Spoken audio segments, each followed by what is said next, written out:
BPJS Kesehatan mengelola jaminan sosial kesehatan di Indonesia.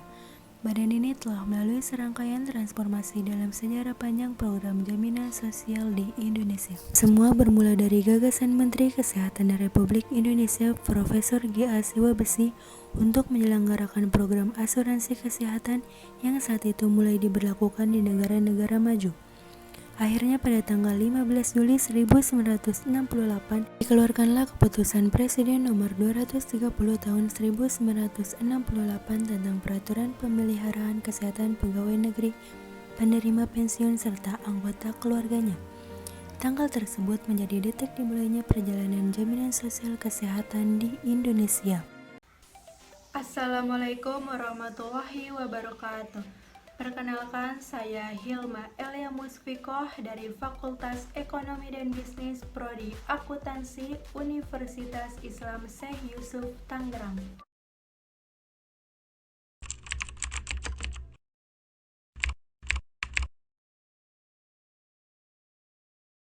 Kesehatan salah satu hal yang sangat penting dalam kehidupan manusia, karena menjadi salah satu penunjang aktivitas manusia dalam kehidupan sehari-hari, di mana dengan kita hidup sehat, setiap orang dapat berperan produktif secara sosial dan ekonomi untuk mencapai tujuan hidup yang diinginkan dan yang ingin dicapainya, di mana tertulis dalam Amandemen Undang-Undang Dasar 1945 perubahan ketiga pasal 34 ayat 3 dinyatakan bahwa negara bertanggung jawab atas penyediaan fasilitas pelayanan kesehatan dan fasilitas umum yang layak. Untuk menjamin akses penduduk miskin terhadap pelayanan kesehatan, pemerintah melaksanakan berbagai upaya pemeliharaan kesehatan penduduk miskin, mulai dari memberikan BPJS ketenagaraan yang bisa diakses oleh semua masyarakat. Adanya BPJS Kesehatan di Indonesia merupakan salah satu kabar gembira bagi rakyat Indonesia, karena dengan BPJS Kesehatan maka rakyat akan memiliki jaminan kesehatan dari pemerintah, merupakan program yang dibuat pemerintah di mana untuk pemerataan pelayanan kesehatan dan juga untuk meningkatkan pelayanan kesehatan kepada masyarakat dengan baik. Jaminan kesehatan masyarakat merupakan bantuan sosial untuk pelayanan kepada para kesehatan bagi fakir miskin ataupun orang yang tidak mampu yang iurannya dibayarkan oleh pemerintah. Sebagai langkah nyata dalam mencegah penyebaran dan penularan pandemi COVID-19, BPJS Kesehatan berinovasi mempermudah pelayanan bagi peserta JKN melalui pelayanan administrasi dan pendaftaran melalui WhatsApp. Berikut ini adalah informasi beberapa layanan tanpa tatap muka yang telah dikembangkan BPJS Kesehatan untuk mencegah penyebaran dan penularan COVID-19. Ada aplikasi mobile JKN untuk memfasilitasi peserta dalam mendapatkan informasi dan pelayanan. Fitur yang dapat diakses seperti fitur screening mandiri COVID-19, program relaksasi tunggakan, fitur riwayat pelayanan, dan masih banyak lagi. Install aplikasi mobile JKN melalui Play Store ataupun App Store. Klik menu daftar untuk masuk di halaman registrasi, lalu pilih menu verifikasi akun untuk peserta JKN KIS yang sudah terdaftar sebagai peserta, atau login apabila sudah melakukan registrasi. Masukkan data pribadi Anda, seperti nama lengkap, nomor NIK, alamat, dan lain-lain. Setelah selesai, Anda akan menerima kode verifikasi dan masukkan kode tersebut. Seperti yang kita ketahui bahwa penerimaan bantuan iuran ditanggung oleh pemerintah. Berdasarkan Peraturan Presiden Nomor 64 Tahun 2020, pemerintah menaikkan iuran BPJS Kesehatan Mandiri atau pekerja bukan penerima upah kelas 1 dari 80.000 menjadi 150.000, kelas 2 dari 51.000 menjadi 100.000, dan sementara mandiri untuk kelas 3 masih menikmati tarif lama yaitu dari 25.500 menjadi 45.000. Setiap peserta yang sudah mendaftarkan diri di BPJS Kesehatan berhak mendapatkan identitas peserta. Internet memberikan ruang kepada perusahaan dan konsumen untuk dapat mendaftarkan seseorang yang ingin menggunakan kartu BPJS lebih mudah di tengah wabah COVID-19. Kita juga harus perlu waspada atas data kita yang telah menyangkut paut di dalam BPJS Kesehatan tersebut. Karena akhir-akhir ini pemerintah memberitahukan kepada masyarakat Indonesia bahwa data masyarakat BPJS kebocoran. Di mana dalam pembahasan video ini, hal ini yang akan saya bahas permasalahannya yaitu kasus kebocoran data 279 juta warga negara Indonesia BPJS Kesehatan, di mana berita tersebut sudah bermunculan di media sosial maupun di televisi. Akibatnya, karena kebocoran data tersebut, pemerintah banyak mengambil tindakan atas kejadian itu dan masyarakat Indonesia khawatir akan identitas mereka.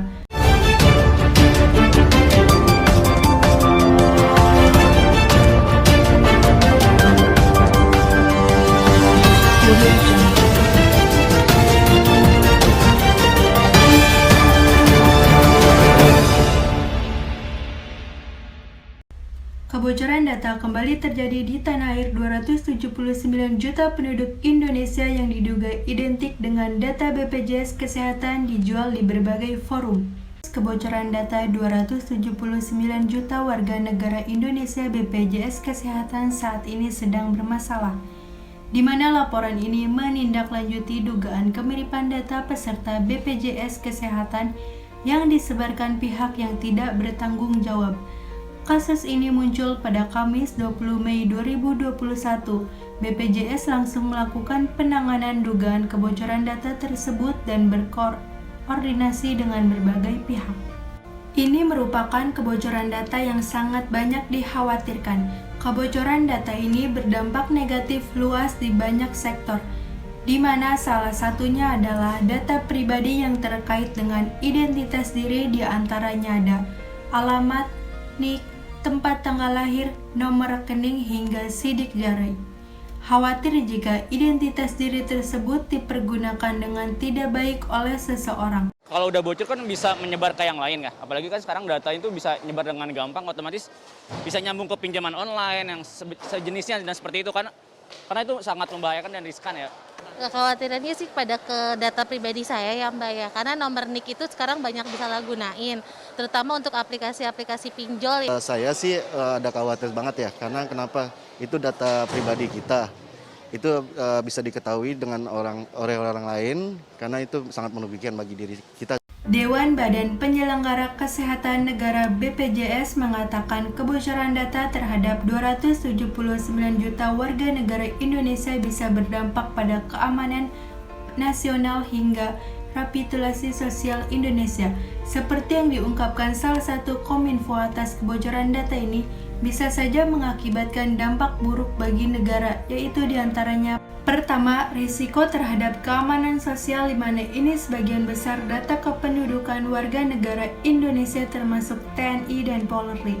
Data mereka semuanya ada di sana, dan jika itu memang sesuai dengan kenyataannya, maka risiko yang berdampak itu akan sangat buruk, karena keamanan sosial akan semakin terlihat. Kedua, risiko terhadap reputasi pelaksanaan jaminan kesehatan. Ketiga, resiko terhadap intervensi dari pusat hingga ke kantor cabang bahkan kewilayahan, di mana Kominfo masih melakukan rapat langsung dan akan segera menindaklanjuti secara hukum sebab data yang ada di dalam itu sangat penting.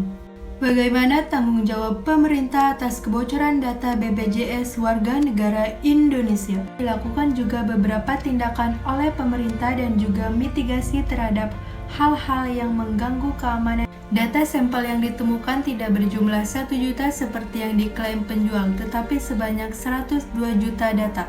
Atas kejadian ini, Kominfo segera menindaklanjuti dengan secara tegas dan langsung mengambil tindakan dengan memanggil Direksi BPJS Kesehatan serta agar mendukung dengan baik menggunakan teknologi informasi agar mempermudah pencarian terhadap pelaku.